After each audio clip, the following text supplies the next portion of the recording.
Okay, let's dive right into this explainer and look at the philosophical roots of why modern life leaves us feeling, well, just so utterly exhausted. I mean, we live in a world that is completely obsessed with getting things done, but what if our relentless pursuit of productivity is actually the exact thing making us sick? What if the very tools and mindsets we use to optimize our lives are literally what's burning us out? Today, we're breaking down the pathology of productivity. We're going to use some brilliant insights from modern philosophers and critics to figure out exactly where we took a wrong turn. To start things off, I want to share this super relatable anecdote from the writer Stephen Poole. He describes seeing a guy on the London Tube wearing a sports t-shirt that simply said, "I'm doing work." And, what this perfectly illustrates is how the devotion to toil has just completely colonized our everyday lives. Playing a sport or exercising, it's not just for fun anymore. It has to be justified as a species of work. We are everywhere enjoined to work harder and faster, and not just at our jobs, but in our precious leisure time too. And this obsession, it creates some truly bizarre symptoms. I mean, just look at the absurdities we accept as completely normal today. We actually read articles on how to life hack our closets using shower curtain hooks to store baseball caps. We chase this impossible, endless dream of inbox zero. We hire corporate gurus to teach us extreme productivity, because apparently just being regular productive isn't cutting it anymore. We rigidly schedule exact 20-minute power naps, effectively turning rest into just another calendar invite. There was even a time when business magazines unironically suggested wearing Google Glass while out for a run so you wouldn't miss a single email. It's the whole business entertainment complex operating at full tilt, constantly convincing us that every single second must be maximized. But there is a massive paradox hidden inside this whole culture. As Samuel Johnson observed way back in the 18th century, nothing is to be expected from the workman whose tools are forever to be sought. And wow, does that beautifully capture the trap of our modern self-help productivity industry. Think about it. We spend hours researching task management apps, organizing folders, reading tips on how to be efficient, but we never actually sit down to do the work. The obsessive dream of having the perfect productivity tools actually becomes a highly effective defense against doing real things. So, let's move into Section 1, the achievement subject, and look at how we've essentially internalized the master.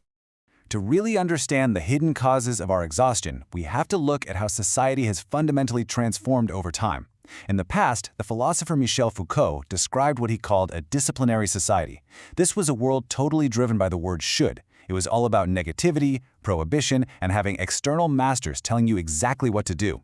You obeyed the rules of the factory or the boss. But the philosopher Byung-Chul Han says we've actually moved past that. He argues we now live in an achievement society. And this society is driven by the word can. It's about boundless positivity, endless potential, and, most importantly, you are your own master. There's no one standing over you with a whip anymore. Instead, the pressure comes entirely from within. And this brings us to a dense but absolutely vital academic term, psychopolitics. Han defines this as a brand new technology of power.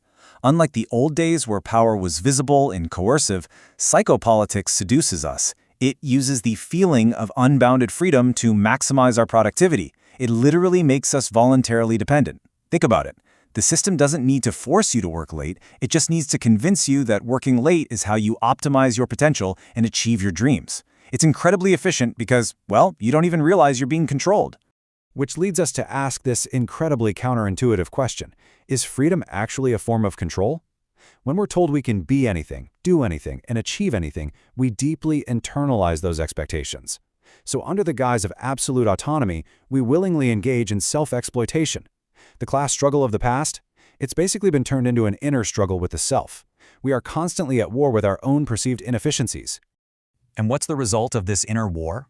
Well, Han borrows a concept from Aristotle and the philosopher Giorgio Agamben called bare life. When we strip away a higher narrative, things like the pursuit of the good life, contemplation, community, we are reduced to mere animal laboring. We find ourselves constantly working just to maintain our economic value and simply survive. We start treating our bodies and minds like machines that just need the right fuel to keep producing, and we completely lose the teleology or the higher purpose of why we're actually alive in the first place. We can really see the real-world friction of this through the work of philosopher Pascal Chabot. He draws a fascinating distinction between useful progress and subtle progress. Useful progress is stuff like the economy, science, and technology, things that build incrementally and generate profit. Subtle progress, on the other hand, involves care, education, and the maintenance of human life. It has to start totally fresh with every single newborn.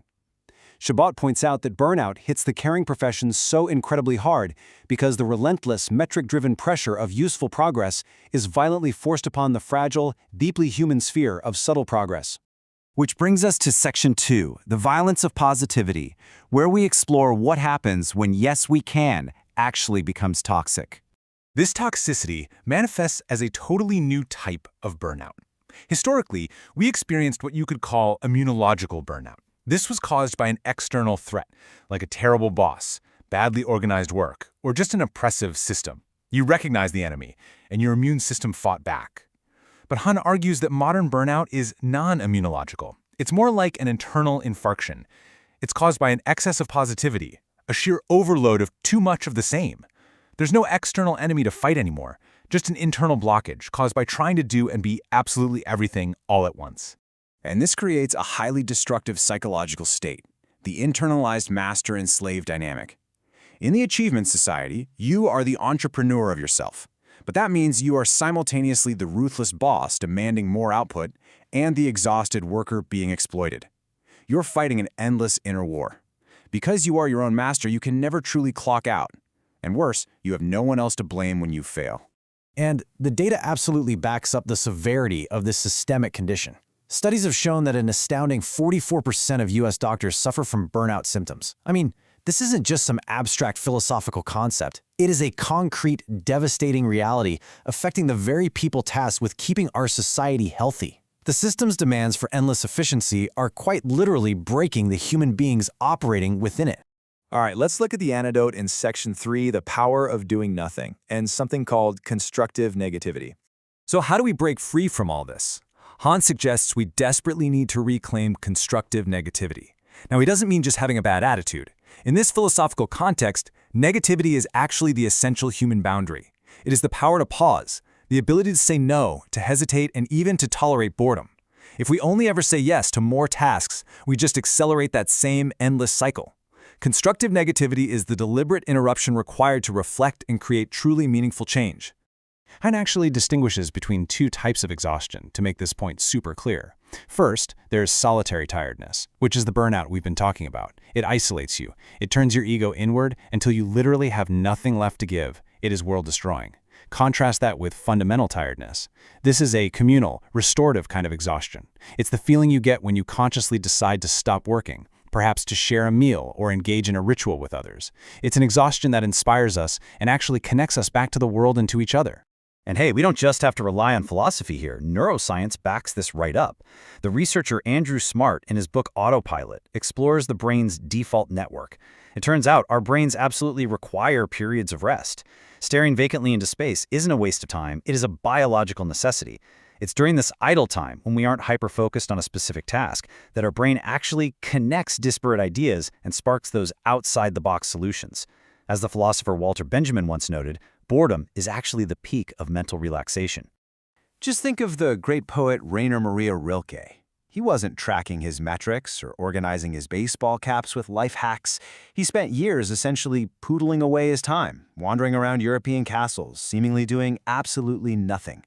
But by embracing that idleness, he allowed his mind the space to eventually experience torrents of true inspiration, producing works of absolute greatness. He basically bypassed the cult of productivity entirely. And you know, this rejection of constant toil is not a new idea at all. Way back in 1873, the dissident thinker Paul Lafargue wrote a manifesto called The Right to be Lazy. In it, he delivered this incredibly provocative conclusion, declaring that humanity must accustom itself to working but 3 hours a day, reserving the rest of the day and night for leisure and feasting. Lafargue recognized over a century ago that the furious passion for endless work is an intellectual trap. So, take a hard look at your calendars, your to-do lists, and your routines. Are you organizing your life to actually live it, or are you just training yourself to become a more efficient machine? The next time you feel that crushing guilt of not doing enough, remember that the power to pause might just be the most profoundly human thing you can do. Thanks for joining me for this explainer today, and I highly encourage you to take a moment, log off, and purposefully do absolutely nothing.